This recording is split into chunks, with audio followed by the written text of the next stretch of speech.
Trust the Lord with all your heart and lean not in your own understanding. Magtiwala ka sa Diyos ng buong puso mo at huwag kang mag-rely o dumepende sa sariling pangunawa mo. Ito ang ginawa ni San Jose. Yung pagbubuntis si Maria, hindi pa rin natin ganap na maipaliwanag sapagkat ito ay misteryo. Ang Diyos ang siyang may gawa at pinaka-nakakaalam ng paraan kung paano nangyari ito. Pero nasasampalatayan na natin. Bakit? Nangyari na at nakita natin kaagad-agad ang epekto. Iba yung sitwasyon ni Jose. Iba. Una, ito ang unang beses na may mangyayaring ganito. At pagkatapos nito, ano na? Anong magiging itsura ng batang ito? Walang tatay. Ang batang ito, walang pinagmulang ama. Anong magiging role niya? Saan sila maninirahan? Paano niya ito aalagaan? Diyos ito, hindi ordinaryong tao. Pasusunurin ba niya ito? O siya ang susunod dito? Ang daming mga tanong. Hindi naman ito dinitalye ng anghel. Basta sinabi lang, magbubuntes, ganon. There was no clear map. Wala. Kaya't kung uunawain niyang pilit, mawiwindang siyang maloloko lang siya. Pero pwede siyang tumanggi. Bakit hindi naman? Diba? Ang ginawa niya, he leaned not into his own understanding, but trusted the Lord with all his heart. Kaya nga, sumikat yung imahe ni San Jose na natutulog. Anong sabi ni Pope Francis? Kapag mayroong mga problema at concerns, sinusulat niya at inilalagay niya dun sa ilalim doon. Nakita ko ang isang quote galing daw kay Pope Francis. Very fitting sa practice na ginagawa niya ito. Sabi niya, living in faith means putting our lives in the hands of God, especially in the most difficult times. Ang pamumuhay sa pananampalataya ay paglalagay ng ating buhay sa mga kamay ng Diyos. Lalong-lalo na sa mga moments na napakahirap maintindihan. Yun exactly ang ginawa niya na parang bang, Lord, hindi ko maunawaan, hindi ko alam kung anong mangyayari sa kinabukasan, pero I'm trusting you. I'm trusting you with all my heart. May malaki ka bang problema ngayon na hindi mo maintindihan? Ito yung hindi mo kagagawan. Yun yung problema na mahirap maintindihan Yung hindi mo kagagawan. O hindi nga ba't kung ikaw naman ay pasaway, kung ikaw ay may bisyo, sigarilyo ka ng sigarilyo, inom ka ng inom, ng babae ka, ng lalaki ka, parumbado ka, wala kang pakikipagkapwa-tao, sugalera ka, waldas ka, nagkaroon ka ngayon ng problema, hindi mo na itatanong yun Bakit ba ito nangyari? Kung itanong mo yun, kukutusan, pepektusan pa kita. Dapat alam mo na. Alam na. Pero ang mahirap na tanong matuwid na tao ka. Wala kang inaargabyadong tao. Hindi ka nakalilimot sa Diyos. Ginagawa mo ang tama. Tapos mangyayari ito. Yun ang mahirap intindihin. Pero pag ganon, tularan lang si San Jose. Tulog mo lang at ipaubaya mo sa Diyos ang lahat na nakakakita ng hindi mo nakikita. Kaya hindi mo maunawaan kasi hindi mo nakikita ang lahat. Ang Diyos lang. Kaya't huwag mong pilitin sapagkat hindi mo makikita. Ipaubaya mo lahat sa Kanya. Basta ipagpatuloy mo ang pagiging matuwid mo. Yun ang ginawa ni San Jose. Ang tubig, kapag malabo, pero alam mong malinaw yan Kasi wala ka namang ginagawa para palabuin yan Napalabo lang ng iba. For some reasons, lumabo. Hintayin mo lang. Itining yung mga dumi, lilinaw uli. Hintayin mo. Pero pag nainip ka, ano ba? Luminaw ka na! Good luck. Yung halimbawa 5 minutes, lilinaw na. Mga 10 minutes pa. O pag 10 minutes na inip ka ulit, o 15 minutes lang. Ang problema, lalo't tigad kapag hindi ikaw ang may gawa. Ay mo lang. Gawin mo kung ano yung dapat mong gawin, pero may hangganan yun. Andito ka lang Hayaan mo ang lahat sa Panginoon at titining din. Magsasettle din lahat. Everything will fall into its proper place. Basta lean not into your own understanding and trust God with all your heart. Nung matanggap ko po ang assignment ko, medyo nabigla din naman ako at may mga tanong din naman ako, pero talagang ora mismo, tinanggap ko. At ang sabi ko, Lord, dito mo ako gustong ma-assign, susunod ako. Pero alam po ninyo, may mga pagkakataong kinabahan ako. May mga pagkakataong medyo nalungkot ako. Kasi may mga tumawag sa akin, Father, ba't dyan ka na-assign? Alam mo ba, ganito, ganoon. Si ganito, doon na-assign. Bakit nandiyan ka? May problema ka ba? May problema ba sila sa'yo? Sabi ko, siguro nagtitiwala lamang sila na kaya ko. So kahit pa paano, sinarado ko ang tenga ko sa mga negatibong komentong ito. Bagamat nagmamalasakit lamang naman yung mga kaibigan ko. Ito ngayon, nalaginip yung tatay ko. Hindi pa niya alam ang assignment ko. Ang sabi niya sa akin ay ganito, Anak, saan ka pa talaga ma-assign? Kasi ako'y nag-aalala. Sabi ko, bakit Papa? Nanaginip ako. Ang mimisahan mo, maliit na kapilya. 4 lang ang nagsisimba. Aso pa yung isa. Kaya kahit may sakit ako, nagpunta raw ako para makadagdag sa mga nagsisimbang tao. Kaya mas lalo akong nalungkot. Mas lalo akong kinabahan. Hanggang sa isang buong gabi, ako'y nagdadasal lang. Hindi talaga ako nakatulog. Towards the end of my prayer, yun lang ang sabi ko, Lord, again, sa unang sinabi ko, dito mo ako gustong ma-assign, alam ko, tutulungan mo ako. At alam niyo po ba, simula nung mapunta ako dito, wala pang 3 linggo. Wala pa. Nakita ko na yung sagot sa panalangin ko. Simula pa sa suporta ng mga pamilya ko, ng mga pangalawang pamilya ko, sa pagtanggap sa akin ng mga madre dito, very smooth Sa pagsabi ni Kapitan, Father, pag mayroon kang problema, sabihin mo lang.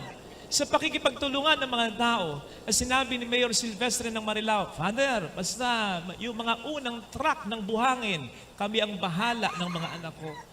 Sa sinabi ng mga tagapandi, nandito sila, nakita ko, Father, ipapalandscape natin ito. Sa sinabi ng mga nagpupunta dito, Father, ano man ang kailangan natin, pagtutulong-tulungan natin ito. Yung mga kaibigan ko sa iba't ibang mga parokya pa, sa Primo Event Solution, sa lahat Kay Governor Daniel Fernando, kay Congressman Rida, at saka kay Mayor Arthur Robes. At lalong-lalo na kayo na nag-aabot yung pagkain na binibigay niyo. Kasi yung tiyang ko, kasing tigas na ng noo ko. Ayoko na. Kaya na naman natutuwa yung mga gwardiya namin dito. Sapagkat pati sila tumataba kagaya ko. Medyo hindi lang po mataba ang tingin nyo sa akin kasi hindi ako napapahinga. Alam niyo kung bakit? Kasi kahit siesta may kumakatok, Father, may magdo-donate. Father, may magbibigay. Ang sabi ni Papa, 3 lang silang nagsisimba, 4 ay aso pa. Saka makakita ng kwasay na nagsimula ng unang misa, ang daming tao. Nagdagdag ng 2 linggo, 2 misa sa linggo. At ngayon, kahapon ko pa iniisip, baka pwede pang maging 3. So naisip ko, Lord, ito na yon. Ito na yung sagot sa panalangin ko. Tama, hindi ko pa alam kung paano mas bubuo ang simbahan, paano mabubuo ang kumbento. Pero yun ang exciting sa proyektong ito. Proyekto kasi ng Diyos ito Hindi mo malalaman, pero kusang darating sa buhay mo. Amen? Kasi, ano bang mangyayari kung alam mo na kung paano masosolve ang problema mo? Alam mo na kung paano ka gagaling sa sakit mo? Alam mo na kung paano ka makababangon sa financial problem mo? Alam mo na kung paano patitinuin ng asawa mo ang anak mo? Alam mo na eksakto ang magiging mga hakbang mo, ang mga plano mo, punto por punto, kung paano tatayo ang simbahan dito. Saan pa enter ang Diyos sa plano? Kung lahat ay alam mo na. Kung lahat ay nasa kakayanan mo na. Tama ang sabi ni Father Vic, hindi natin ito proyekto. Tama ang sabi ni Father Dennis, pangarap ng Diyos ito. At kapag pangarap ng Diyos ito, siya ang gagawa ng paraan upang matapos ito. Palakpakan natin ang ating Panginoon. Ang kailangan lamang, ang sabi sa Ebanghelyo, kumato ka, manghingi ka, maghanap ka. In other words, do your part and let God do His part. Siya ang magpupuno sa ating kakulangan. Siya ang magtutuloy sa ating masisimulan. Siya ang magpapaalala sa ating mga kakalimutan. Siya ang magtutuwid sa ating magiging mga kamalian. Basta, nasa Diyos ang awa, nasa tao ang gawa. Ano man ang meron tayo, sabi nga ni Father Vic, our little, ano man ang meron tayo, will always be much in the hands of Christ. So, di ba yun ang pagpaparami ng mga tinapay at isda para pakanin ng libu-libong mga tao? Konti lang yung binigay. Pero sumapat at sumopra pa, na busog na, may pabaon pa. Ganon ang Diyos. Basta tayo makikipagtulungan. Yes! He can do something out of nothing. He created the world out of nothing. He can solve our problems without us doing anything. But, ang tanong, will this lead us to Him? Kung nagsimba po kayo kahapon, isang himala lang ang hinahanap ng mga tao kay Kristo, pero hindi niya ito pinagbigyan. Bakit? Sapagkat ito'y for a show lang. Alam niya ito for entertainment lang. Alam niya ang magiging epekto na ito'y pansandalian lamang, paghanga lamang, pero hindi isang relasyon at pananampalataya na malaliman. Tandaan natin, mas importante tayo kaysa sa mga biyayang hinihiling natin.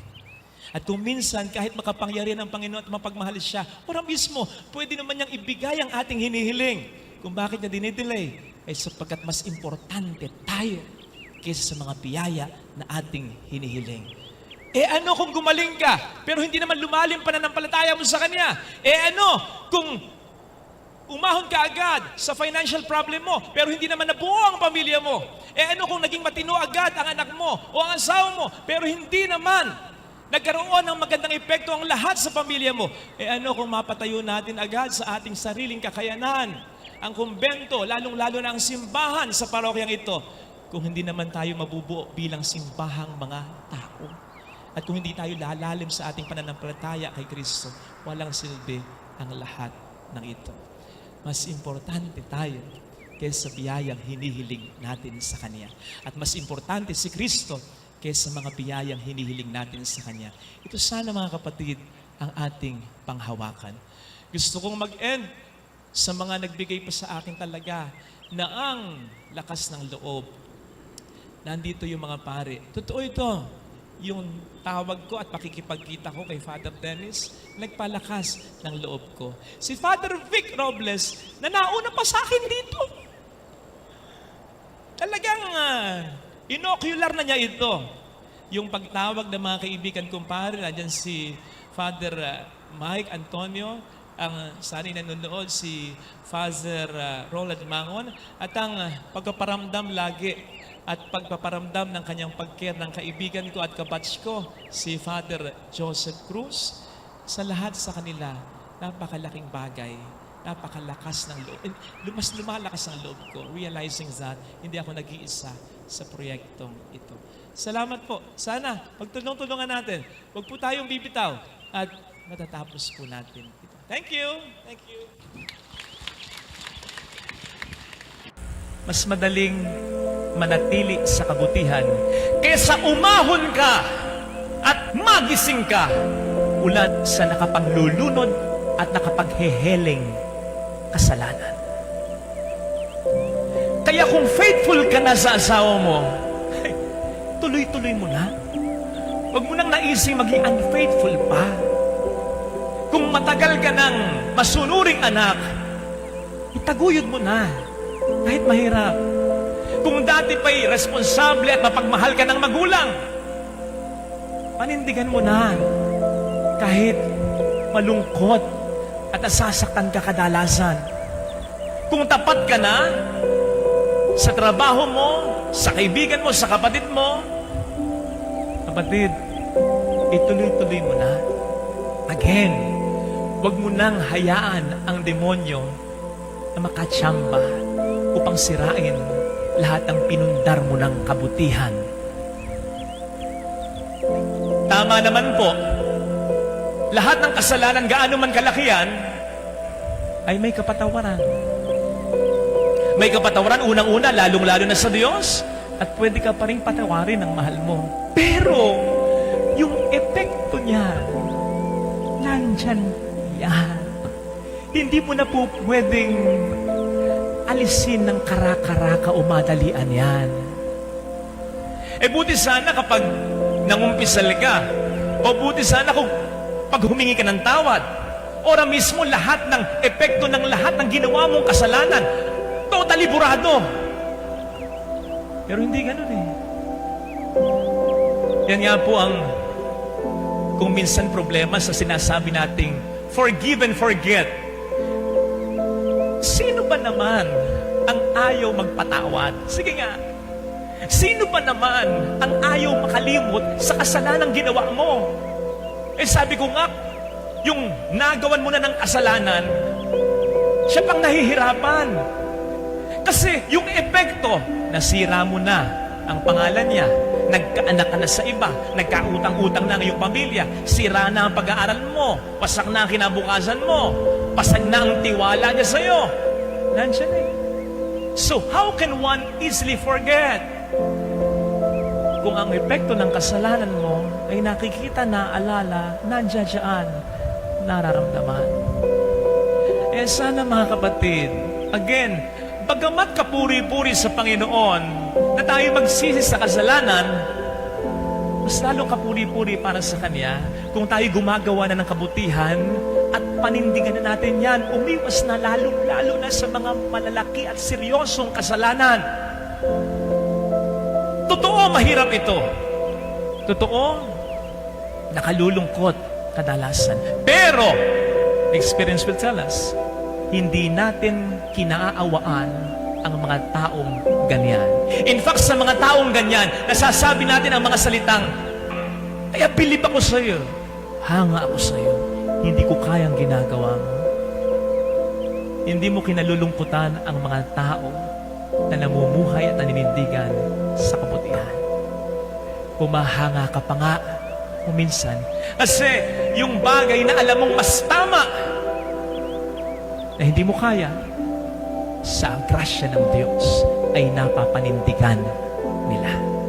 Kaya ito po sana mga kapatid ang ating pagdasal, lalong-lalo na para sa marami sa atin ngayon na sa pagpapakabuting tao, ama, ina, asawa, kapatid, anak, frontliner, pare, madre, ay napapagod na. Tulungan naman tayo ng Panginoon na papanindigan ang ating mga tamang desisyon. Amen.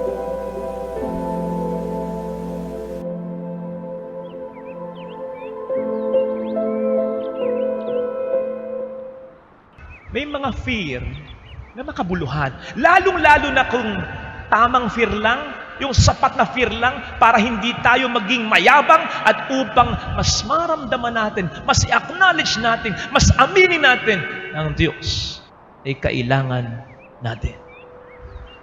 Sinasabi, mga dalubhasa sa Biblia, na 365 times, ulit-ulit, binabanggit ng Panginoon ang kanyang command, do not be afraid. Huwag kang matakot. So kung ito'y 365 times in the Holy Bible, lumalagay na bawat araw ay sinasabihan pala tayo ng ating Panginoon, huwag kang matakot. And He always gives us the reason why. It is I. Nandito ako. Ba't ka matatakot? Minsan, may nagsabi sa akin ng ganito, Father, alam mo, bilib na bilib ako sa'yo. Kasi, kapag nagsasalita ka, parang alam na alam mo yung sinasabi mo eh. Kumpiyansa ka. Honestly, ito ang sabi ko sa kanya, exact words. Kung alam mo lang nakakailang dasal ako, kung alam mo lang nakakailang hawak ako ng rosaryo ko papunta dito, kung alam nyo lang po, o kakilala nyo mga magulang ko, mga kaibigan ko, mga kapatid ko, bago ang araw na ito, 2 days ago, pinupugpog ko sila ng text, pagdasal niyo ako, 2 araw na lang, hindi ko pa alam ang sasabihin ko. Yes. Kaya kung alam mo lang, pagtatawanan mo ako, bakit? 14 years, Father, hanggang ngayon, kinakabahan ka? Yes. And I don't expect na mawawala ito.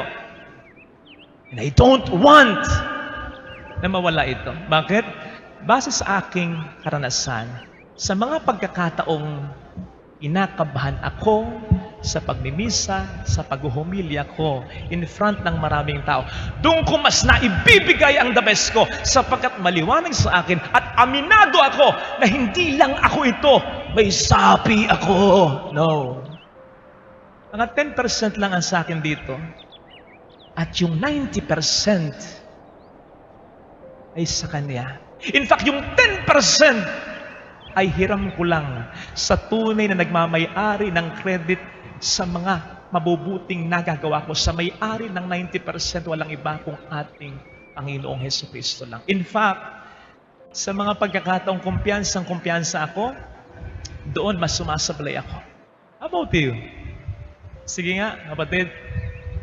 Isipin mo, bago ka nakapagbayad ng utang, bago ka nakapasa sa isang mahalagang exam, bago ka nakapagdulot ng ginhawa at descending buhay sa pamilya mo, bago mo napagtapos ng pag-aaral ng mga anak mo, bago mo na isilang ang sanggol mo, bago ka gumaling sa sakit mo, bago mo na ipagamot ang mga magulang mo, ilang santo ang natawag mo. At di ba't halos apudpod ang tuhod mo sa kakaluhod mo dahil sa kaba mo? Hence, ang kaba, kapag tamang timpla, nakatutulong upang mas kumapit tayo sa Kanya. Don't get me wrong, I am not and we are not glorifying fear. Sinasabi sa 2 Timothy 1 verse 7, God has not given us the spirit of fear.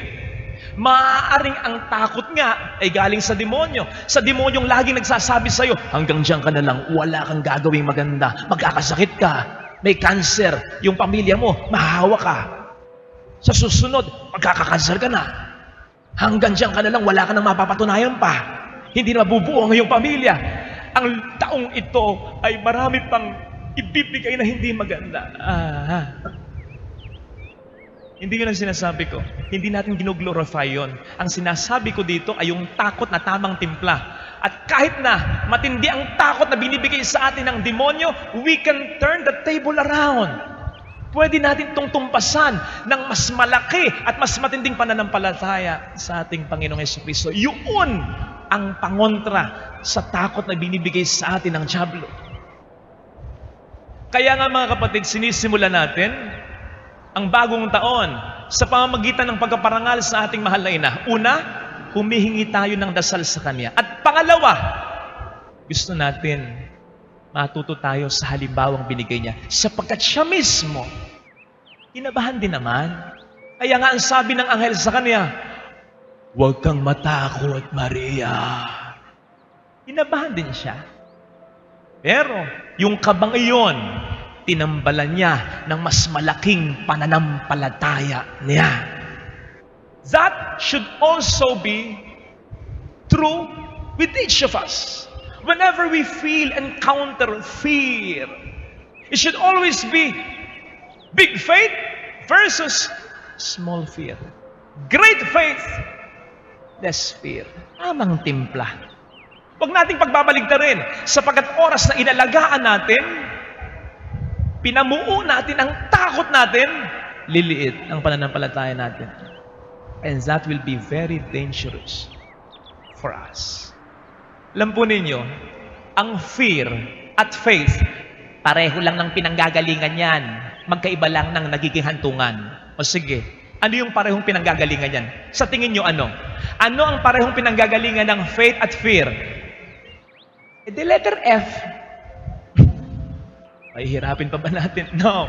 Seriously, ang parehong pinanggagalingan ng faith at fear, parehong naniniwala yan na mayroong mangyayari. Yun nga lamang, magkaiba ng hantungan. Para sa pananampalataya, may mangyayaring maganda ngayong bagong taong ito. Para sa may takot sa puso niya, marami pang mangyayaring hindi maganda sa taong ito. Ayon. So nasa sayo kung ano ang mas paniniwalaan mo. The choice is yours. Paniniwalaan mo ba ang Diyos na nagsabi sa pamamagitan ni Prophet Jeremiah, I have loved you with an everlasting love. Hindi magbabago yon. O paniniwalaan mo yung bumubulong sa iyo, si Taneng, di ka na mahal ng Diyos. Wala na siyang magandang plano para sa'yo. O pwede sa iba meron, pero sa'yo wala na. Ano pang hinihintay mo? Pumalpak ka eh. Iniwang ka, namatayan ka. Wala. Nasa sa'yo kung sinong paniniwalaan mo. Pero isang bagay ang sinasabi ko po sa inyo, kung sino ang mas pinaniniwalaan natin, yun ang mas binibigyan natin ng karapatan na kumilos sa buhay natin. Ang sinasabi ni San Pablo, ang demonyo, ang siyang mastermind, ang siyang nagmamay-ari ng lahat ng kasamaan sa mundong ito. Kapatid, magsama-sama man si Satanas at ang lahat ng kasamaan sa buong mundo, isama na din niya dyan yung buwisit na kapitbahay mo at yung biyanan mong impacto, magsama-sama na silang lahat. Mas makapangyarihan pa rin ang Diyos. Yun nga lang, ibang usapan, kung sino ang binibigyan mo ng karapatang kumilos sa buhay mo, kung sino ang mas iyong paniniwalaan. Hindi niyo ba napuna ang ating Panginoon? Madalas bago siya makapagpagaling, anong sasabihin niya doon sa papagalingin niya? Naniniwala ka bang kaya kong gawin ito? Ang kapangyarihan ng Panginoon ay hindi nakadepende sa tao. Pero malaking bagay yung naniniwala ka na makakaya niya. Isipin nga po ninyo, sa hardin ng Eden, sa paradise, paano nagkasala ang tao? Nagkalat ang kapangyarihan ng Diyos sa hardin na yan. Paano nakapasok ang kasalanan? Simple lang. At one point, ang Diyos ay pinagdudahan ni Eva at ni Adan. Bakit nga kaya ayaw ipakain ito? May tinatago siguro ang Diyos. Tama yung demonyo. Ang demonyo ang kanilang pinaniwalaan. Kapatid, sinabi ko na ito minsan, hindi tayo nilikha ng Diyos nang hindi na tayo bibigyan ng mga karampatang pasimulang biyaya upang ang layunin niya para sa ating buhay ay unti-unti nating makamtan. Nung lilikha tayo, nakalagay na sa DNA natin ang kailangan natin upang maging matagumpay tayo. At dadagdagan ng Diyos unti-unti ito ng mga taong makatutulong sa atin, ng mga pangyayaring makatutulong sa atin, ng mga experiences na makatutulong sa atin, pero dapat magsimula sa atin. Kaya gustong-gusto ko yung, hindi ko alam kung napanood nyo dati, yung interview sa isang Pinagyo. Kasi matapos siyang kamustahin ng reporter, tandang-tanda ako, sabi niya, wash out, pero may natira namang kaunti. Pwede pang makabawi. May natira namang kaunti, pwede pang makabawi. Medyo nanggilid ang luha ko sa statement na ito eh. Kasi ang interview ay isinagawa doon sa gitna ng disaster, sa gitna ng mga baha, sa gitna ng parang walang-wala. May natira namang kaunti, pwede pang makabawi. Sapagkat sinisigurado ko, na sinabi niyang kaunti na yan, kasama dyan ang buhay niya. I'm sure na-realize niya, buhay pa naman ako ay pag-asa pa. And I'm sure, kasi sinabi niya, walang namatay sa pamilya niya. I'm sure hindi naman niya o hindi man niya masabi sa mga eksaktong mga salita. I'm sure kasama dyan ang pamilya niya sa itinuturing niyang parang wala na. Pero meron pa rin talaga. Doon siya humuhugot ng kaniyang pag-asa. Eh sana mga kapatid, anumang bagyo, literally, ang dumaan sa bahay natin, anumang bagyo ang dumaan din sa buhay natin. Tukuyin natin. Ano? Lalong-lalo na, sino yung natitira sa bahay, sa buhay ko.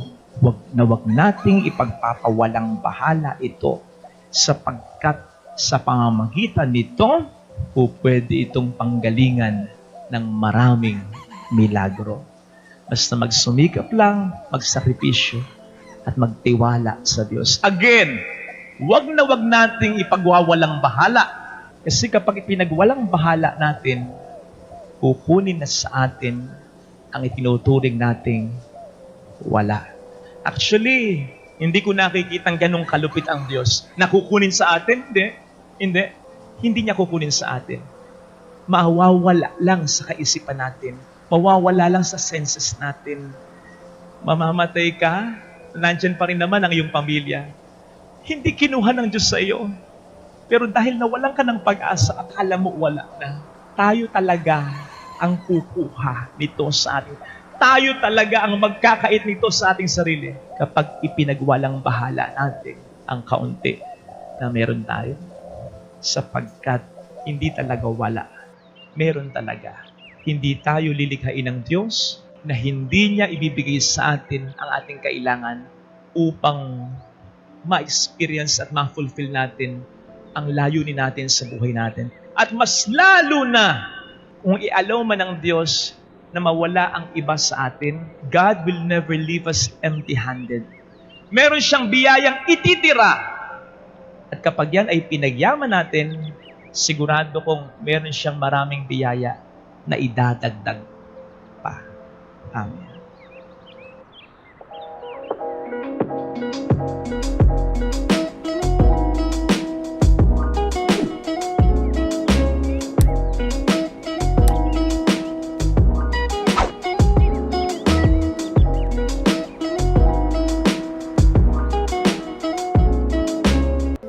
Anuman ang sinimulan ng Diyos, tatapusin niya.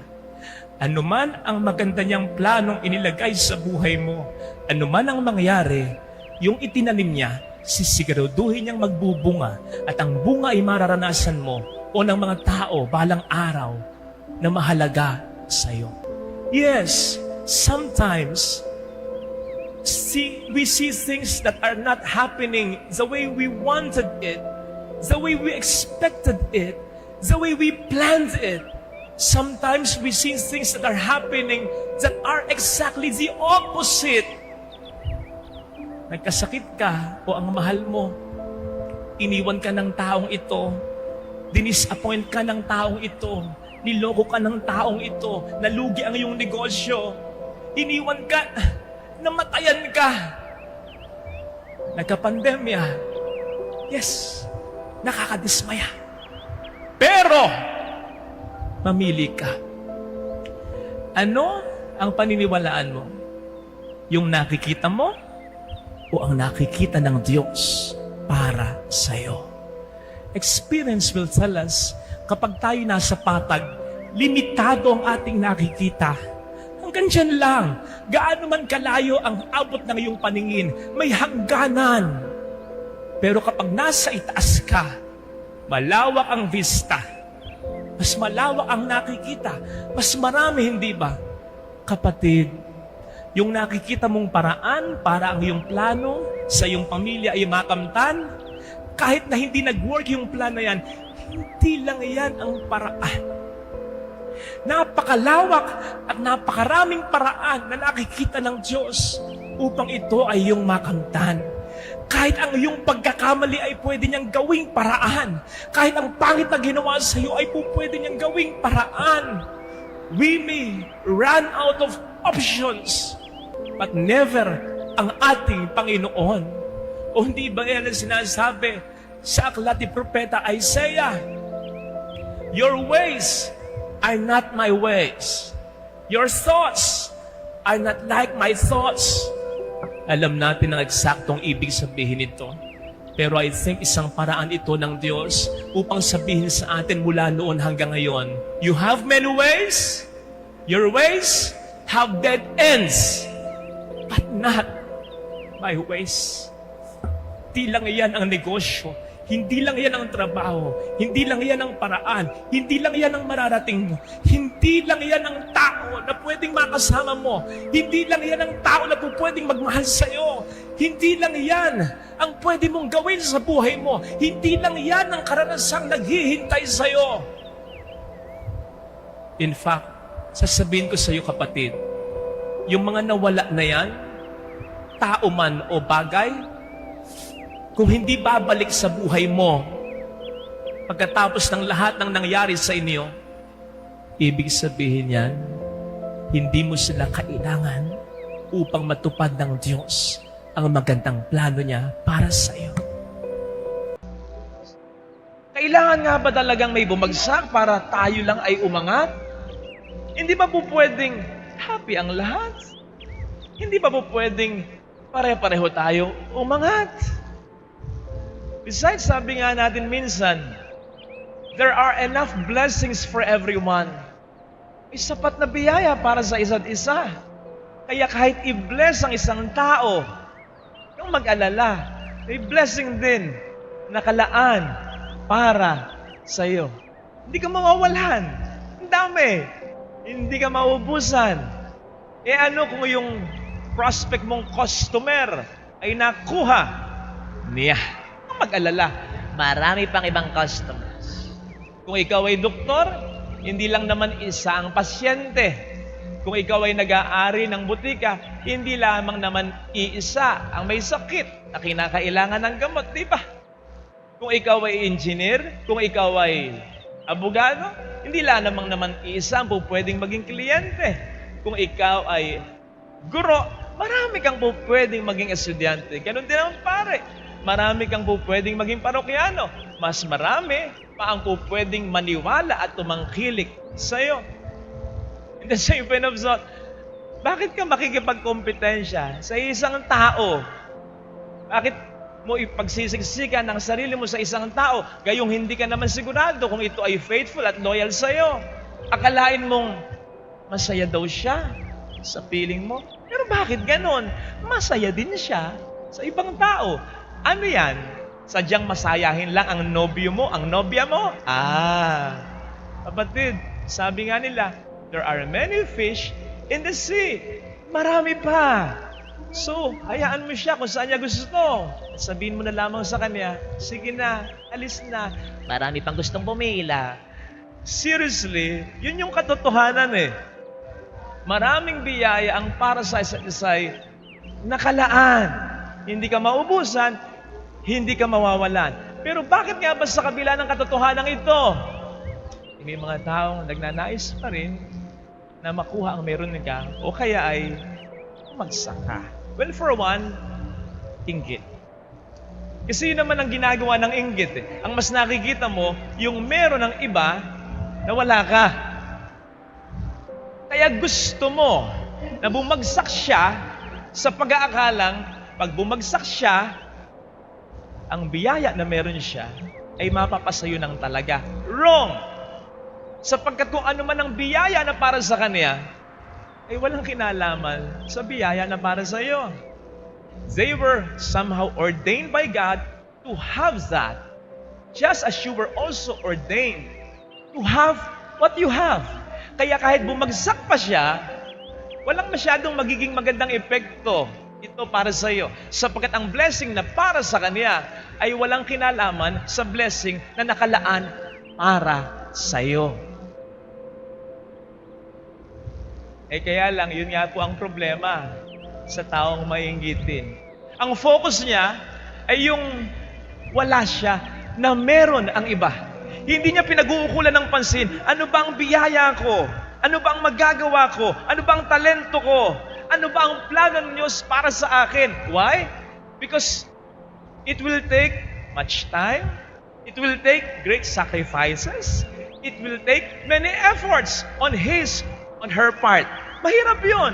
Kaya mas madali para sa isang taong mainggitin, hintayin ko na lang ang pagbagsak mo kaysa magsumika pa ako ng sarili kong sakripisyo. Ayun. Kaya yung mga taong mainggitin at yung mga taong hinihintay lamang ang pagbagsak mo, ito yung mga taong duwag at tamad. Duwag kasi hindi lumalaban ng patas. Tamad kasi ayaw magsikap. In connection with this, gusto kang bumagsak ng ibang tao sapagkat dahil sa iyo, may pressure sa kanila. Dahil sa iyo, lumulutang yung mga kapintasan, kakulangan, and worse. Tamara nila. Pinagbubuti mo yung trabaho mo eh. Sila hindi nila pinagbubuti. Ginagalingan mo eh. Sila hindi nila ginagalingan eh. Nagsisikap ka eh. Tamad sila eh. Gusto nila, bumaba ka. Kaysa magsikap pa sila, bumaba ka na lang. Para pare-pareho na lang. Natatandaan ko dati, hindi ko alam kung ako ay nasa high school noon o nasa elementary. Pero minsan lang naman ito'y nangyari. Yung mga kaklase ko, parang kasama pa ako dito. Sabi namin, Walang magre-review Walang magre-review. Para lahat tayo pare-pareho ng scout. Lahat tayo babagsak. Pag may nag-score ng mataas, humanda kayo. Oh, you see? Ganun lang yun. So yung paghintay ng pagbagsak ng kapwa somehow is a form of a cover-up ng ating mga kapintasan, kahinaan, kakulangan at katamaran. Hindi ba't yan ang sistema kay Kristo laban sa mga Skriba at Pariseo? Wisit na wisit sila kay Kristo. Bakit? Sapagkat dahil kay Kristo, nahalalantad kung sino sila. For sure, para sa isang ordinaryong Hudyo na nakaka-appreciate lang lahat ng mga ginawa ng ating Panginoong Jesucristo, naisip nila, pwede palang ang isang guro tulad ni Kristo ay ganyang mangaral. Pwede palang isang guro tulad ni Kristo ay makatao. Pwede palang ang isang guro tulad ni Kristo ay mas... Kaya nga sabi ng Panginoon, hindi ka pa humihingi. Alam na ng Diyos ang iyong kailangan. Kasi hindi pa man meron ng biyaya na sa atin ay nakalaan. Ipupush ko, nakapangalan. And to whatever blessing God has put your name on, sa'yo lang yun. Kahit anong mangyari, hindi niya ibibigay sa iba yun. Sa'yo lang yun. So no matter how good we are, ano man ang ating mga ginagawang kabutihan, wala pa rin tayong karapatang to demand from God. Ang ating mga nare-receive na bayaya ay mga privileges lang. Kaya nga graces ang tawag dyan. Ibinibigay sa atin ng Panginoon, hindi dahil karapatan natin at obligado siya, kundi dahil mabuti siya at mapagmahal siya. Ganun lang kasimple talaga. Besides, sipin po ninyo, kung ang paiirarin lamang ay ang katarungan ng Diyos, baka sa dinami-dami na ating mga nagawang kasalanan, baka kahit isang piso o kusing, wala tayong matanggap na biyaya dahil dyan. At kung paiirarin lamang ng Diyos ay ang kanyang katarungan, matagal nang gunaw ang sandaigdigan. So good thing, ang pinaiiral niya ay ang pagmamahal niya, ang kabutihang loob niya. May kanya-kanya tayong biyayang nakalaan para sa bawat isa.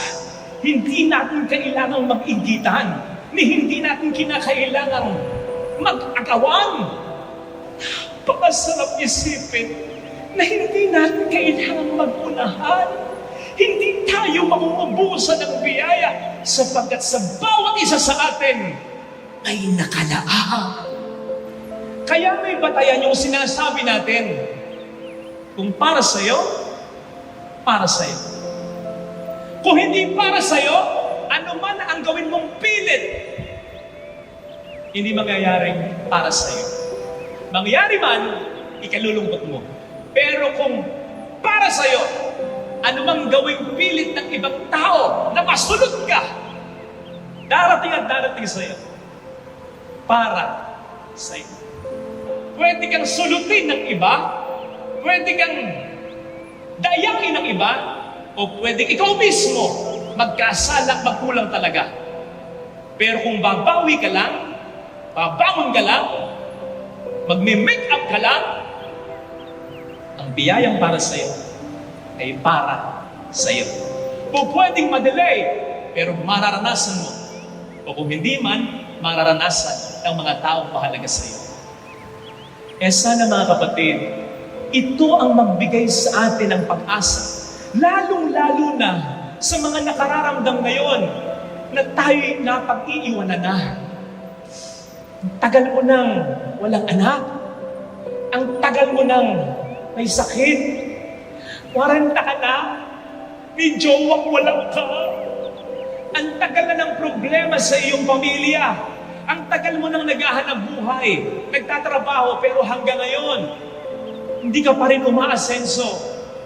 Ang bigat nito, lalong bibigat ito kapag may makikita kang iba na sa love life, sa business, sa family ay masaya kahit ngayong panahon ng pandemya. Huwag ganon. Huwag mong ikukumpara ang iyong sarili sa iba. Yung blessing nila, walang kinalaman sa blessing mo. Yung blessing nila, hindi binawas sa blessing na para sa'yo. May para sa'yo. Nagkataon lang na nauna sila. Pero wag ka, hindi mo alam kung anong pinagdaraanan nila. Kaya wag mo silang pakialaman. Walang kinalaman yung blessing nila sa blessing na para sa iyo at sa iyong pamilya. Basta, laban lang. Katulad ng mga nahuling nagtrabaho. Again, nahuli silang nagtrabaho. Hindi dahil sila'y makupad. Hindi dahil batugan. Ano ang kanilang katuwiran? Walang magbigay sa amin ng trabaho So, nandun yung pagsisikap. Kahit walang kumukuha sa kanila ng umaga, naghintay sila. Kaya ang biyaya na para sa kanila, alaga ay nakuha nila. Ganun din. Kapatid, hindi papayag ang Diyos na ang iba ay mayroong pagpapala, samantalang ikaw, forever na wala. Hindi ganun ang magulang sa kanyang anak. Ang Diyos pa kaya. Lalo't higit kung ikay nagsisikap at nagtsatsaga, gumagawa ng kabutihan. May blessing na para sa iyo nakalaan. Tsaga lang, kapit lang, wait lang. Amen. God so loves the world that He gave His Son. Focus on those words. Love, gave, or give. Sapagkat ang sinasabi lang ng Panginoon, love is giving. And since sabi ng Bible, God is love, and Jesus is the image of the invisible God, makikita natin sa buhay ni Jesus ang pag-ibig ng Diyos. Pag-ibig na laging nagbibigay. Isipin po ninyo, buong buhay ni Jesus, madalas hindi siya tumatanggap, siya ang laging nagbibigay. Nangaral, nagpatawad, gumawa ng mga himala nang walang bayad. Hindi siya nagpayaman. Hindi niya ginamit ang kanyang kapangyarihan para sa kanyang sariling kapakanan. True enough to His words, I came to serve and not to be served. In fact, hanggang kamatayan. Mamamatay na lamang siya. Hindi pa rin niya ninais ang tumanggap. Siya pa rin ang nagbigay. Ano sabi niya sa kanyang inang umiiyak? Ginang, narito ang iyong anak. And to His heavenly Father, hindi niya sinabi yung sinabi ng fictional character na si Hercules sa kanyang Diyos ang ama na si Zeus. Father, give me strength. Fiction na lang ngayon. Hindi totoo yun. Ang mas at pinakapupwedeng gumawa nun ay ang ating Panginoon. Pwede niyang sabihin, Father, give me strength. Upang hindi siya mamatay at upang maparusahan pa nga niya ang sa kanya'y pumapatay. Pero anong sabi ni Jesus? Father, into your hands I commend my spirit. Pagkatapos na siya muling nabuhay, hindi pa rin tumanggap. Siya pa rin ang nagbigay. O di ba, ang akala ng mga alagad, ang kanyang bangkay ay ninakaw? O, kung ninakaw, ba't hindi nila hinanap? Sino bang naghanap? Si Jesus pa ang sa kanila'y humagilap. And when He found them, hindi niya sinabing, mga loko kayo, ba't niyo ako iniwan? Ang sabi niyo sa akin, maging buhay ninyo, ibibigay ninyo. Pero bakit itinakwil niyo ako? Ikaw, Pedro, hindi lang makaisa, kundi makatatlong beses pa. Come on, you owe me some apology, some sound explanation. Give me that. I deserve that. Hindi. The moment He found them, He gave them consolation. He gave them forgiveness. And when apparently they were still in doubt, He gave them faith. He gave them signs to increase their faith. Put your finger into my hand and your hand into my side. Believe. And when He was about to ascend into heaven, still He promised, I will never leave you orphan. And thus, Jesus gave us His Spirit. Puro pagmamahal, puro pagbibigay.